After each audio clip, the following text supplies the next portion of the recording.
اگه با این مایعات حمام کنی چقدر زنده میمونی؟ آب معمولی تو وان، یعنی کلا تو وان باشیم، غذا خوردن و اینا رو نگفته. اگه فقط تو آب باشیم 10 روز 2 هفته و نیم.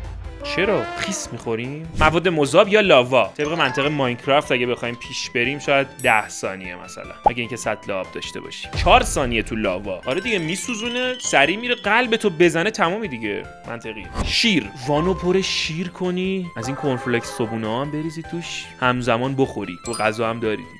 پس کلا توی مایعات موندن اونقدر خوب نیست. چقدر شیر؟ نمیدونم، 10 روز. یه هفته تو شیر باشی تمومی.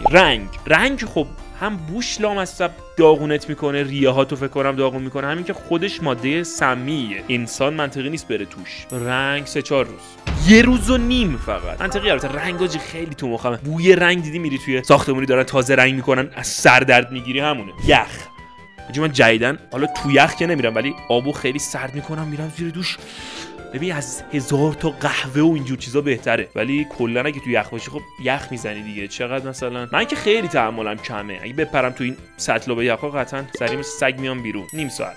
3 ساعت و نیم. حتی نه، نیم ساعت واقعا کم گفتم. 3 ساعت و نیم منطقیه. قهوه، یه فکتی که هست اینه که قهوه از طریق پوستم جذب میشه. یهو اسپرسو ریخ رو دست دیدی شنگول شدی، تعجب نکن، چون جذب میشه قطعا شاید ضربان بره بالا، نمیدونم، اووردوز قهوه کنیم. قهوه مثلا 2 روز. 4 روز و نیم. تو چند تا رو درست حد زدی؟ توی کامنت ها به عمو بگو.